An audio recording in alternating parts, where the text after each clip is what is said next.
Author Schopenhauer concluded after decades of philosophical work that life is simply not worth living. Human existence is fundamentally suffering, driven by blind will that creates endless craving we can never satisfy. We essentially swing between the pain of wanting and the boredom of having, and this will continue until we all die. Now, the best response to this is to essentially deny the will through ascetic withdrawal or temporarily escape through aesthetic contemplation. But the honest assessment is that non existence would be preferable to existence. Now, Friedrich Nietzsche read Schopenhauer as a young man and was impressed. For years, Schopenhauer was his hero.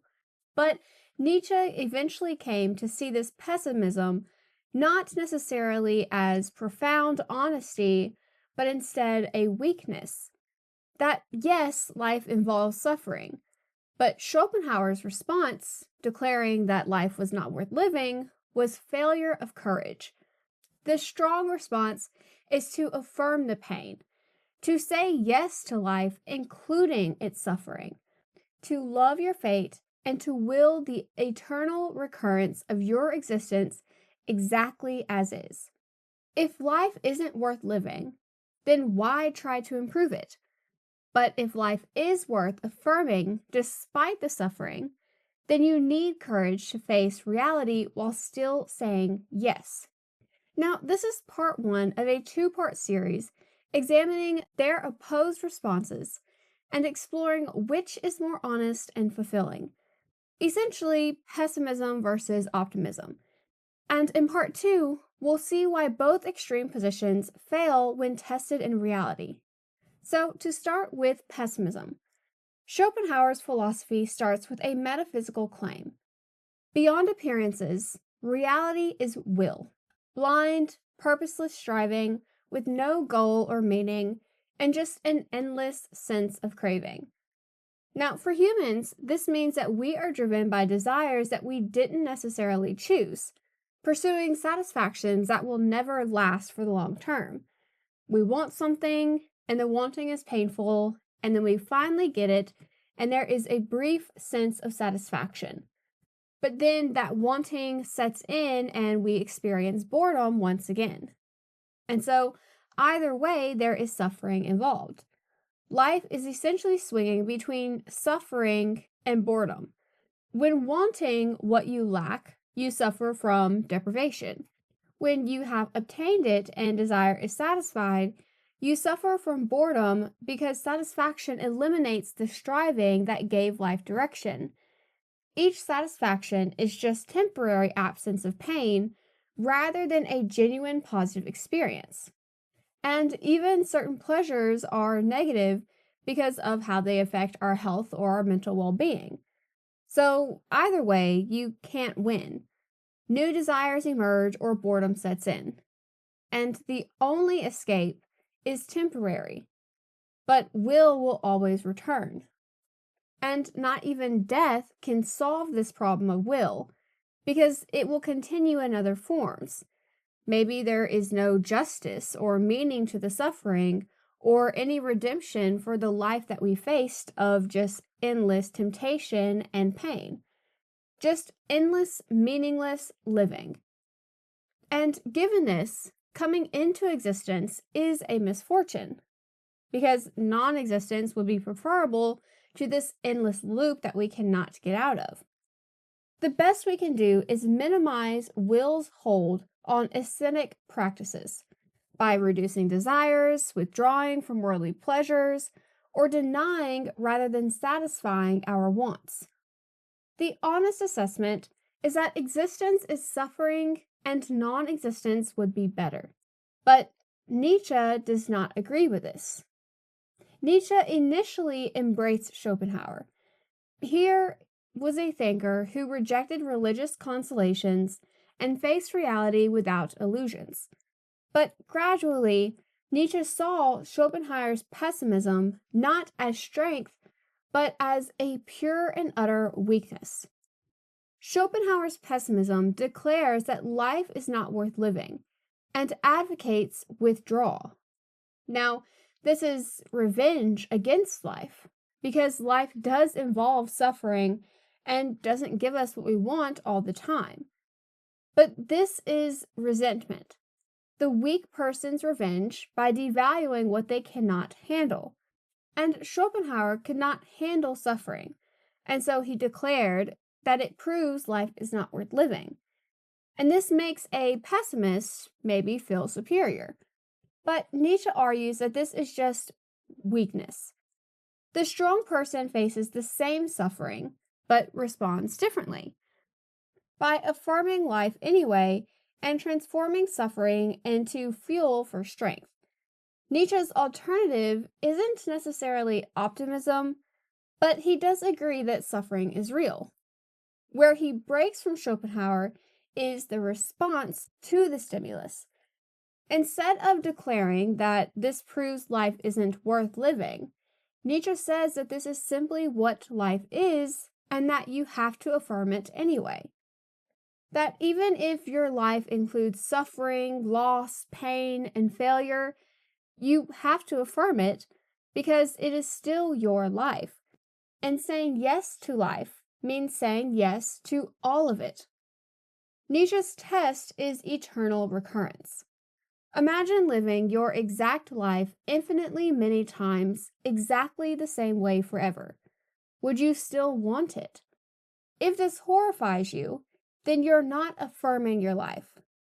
And true affirmation means willing the eternal return of everything exactly as it is. You don't affirm by passively accepting whatever happens to you, but instead by becoming who you are, taking your nature, including suffering and limitations, and actually making something out of it. Using resistance and difficulty as pressure that forms you as a person, and recognizing that what made you strong was precisely what challenged you. With Schopenhauer, life involves suffering, therefore it is not worth living. But with Nietzsche, life involves suffering, and that's part of what makes it worth affirming and worth living. Because suffering does not equal evidence of worthlessness. It's simply the friction that allows for growth, and that resistance has to build strength. But both claim to face reality without illusions. Schopenhauer says that pessimism is simply honest recognition that life is suffering, but Nietzsche says that Schopenhauer's pessimism is itself an illusion.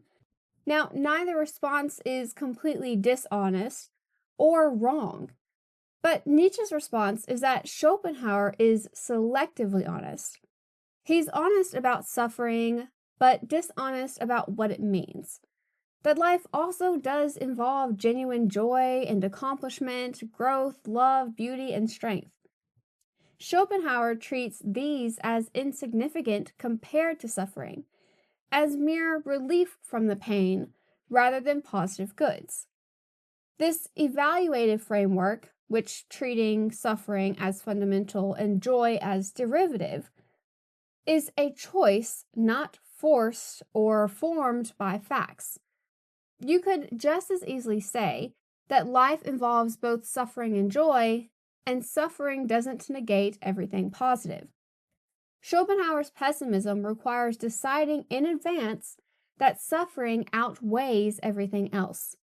And Nietzsche argues that his pessimism is simply motivated reasoning, that he couldn't handle life's demands, and so he constructed a philosophy rationalizing weakness as wisdom. The pessimistic conclusion lets him feel superior while withdrawing from life itself. But in Nietzsche's view, the honest position is acknowledging that both suffering and pleasure are part of life, and neither is worse or better than the other. Schopenhauer's selective focus on suffering is as much of an illusion as an optimistic denial that suffering exists. But there is a bit of a counter-argument, that perhaps Nietzsche's affirmation is motivated reasoning, that he wants life to be worth living and so he constructs a philosophy rationalizing it. Perhaps truly honest assessment is Schopenhauer's. Existence is a misfortune, and we have to make the best of it because we're already here. But the question cannot be settled empirically because it depends on evaluative judgments about whether suffering actually outweighs joy and whether difficulty enabling growth is a net positive.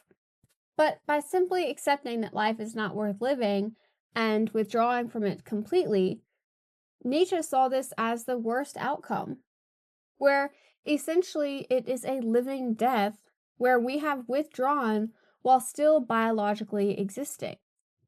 But is affirming everything to the point of willing eternal recurrence exactly as it is really the most healthy way to live life? Because at the end of the day, these are pretty polar opposite views. And if both are too extreme to be livable, then where is the middle ground?